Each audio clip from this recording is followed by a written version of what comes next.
Hello दोस्तों, मेरा नाम है सुमित और आप सुन रहे हो हॉरर टेल्स इन हिंदी। आपको इस चैनल पर सुनने को मिलती हैं हॉरर और भूतिया कहानियाँ। अगर आपको भी डरावनी और भूतिया कहानी सुनना पसंद है तो मेरे इस चैनल को मेक श्योर सब्सक्राइब जरूर करना।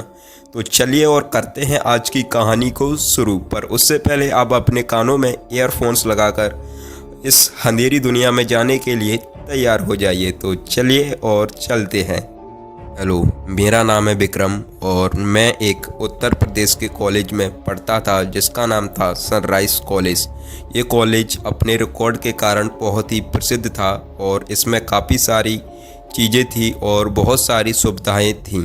परंतु इस कॉलेज में एक ऐसा भी डरावनी लैब थी जिसे लोग दिन में भी जाना पसंद नहीं करते थे। परंतु मुझे इस लैब के बारे में नहीं पता था और मैं इस लैब में कभी भी नहीं गया था और मैं इस कॉलेज में करीब 2 साल से पढ़ रहा था, परंतु आज तक मुझे इस लैब के बारे में नहीं पता पड़ पाया। और जब मुझे पता पड़ा तो मेरी भी जिज्ञासा हुई, क्या है ऐसा इस लैब में जिसमें लोग दिन में भी जाने से डरते हैं। तो मेरे साथ एक ऐसी घटना घटित हुई है जो कि मैं आज आपको सुनाने जा रहा हूँ।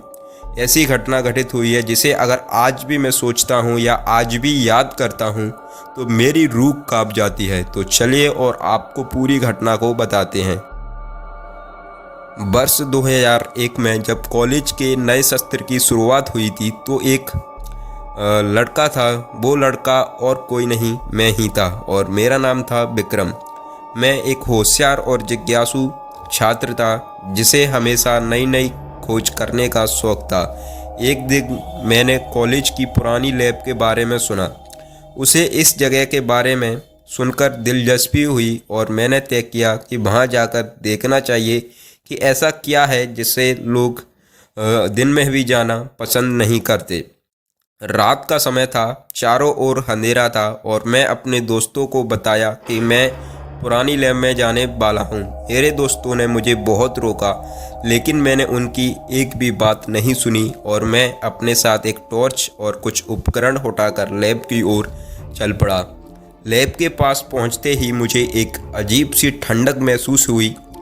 जैसे ही मैंने दरवाज़ा खोला एक सड़ी हुई बदबू ने मेरी नाक में घुस गई। मैंने टॉर्च चलाकर अंदर देखा, सब कुछ पुराना और धूल में ढका हुआ था। मैंने लैब में कदम रखा और उसके पीछे दरवाज़ा अपने आप बंद हो गया। मुझे हल्की सी घबराहट महसूस हुई लेकिन मैंने खुद को संभाला और लैब में घूमना शुरू किया। मैंने एक पुरानी डायरी और नोटबुक्स मिली, उनमें कुछ रासायनिक सूत्र और पुराने प्रयोग लिखे हुए थे। एक कोने में उसे एक पुराना अलमारी मिला। मैंने अलमारी का दरवाज़ा खोला तो वहाँ मुझे एक पुराना बक्सा मिला।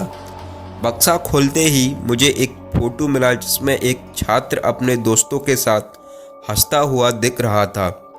तभी अचानक मैंने उस अपने पीछे की उपस्थिति महसूस की क्योंकि मैंने जब मुड़कर देखा लेकिन वहाँ कोई नहीं था और मुझे महसूस हो रहा था जैसे कोई मेरे पीछे शायद खड़ा है।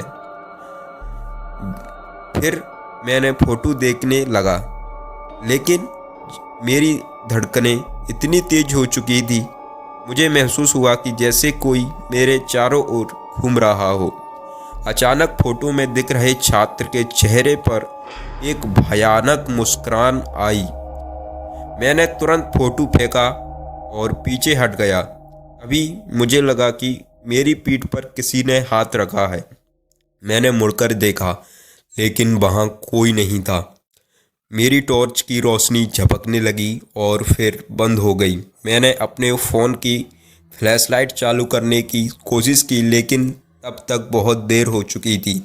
मेरे चारों ओर अंधेरा छा गया।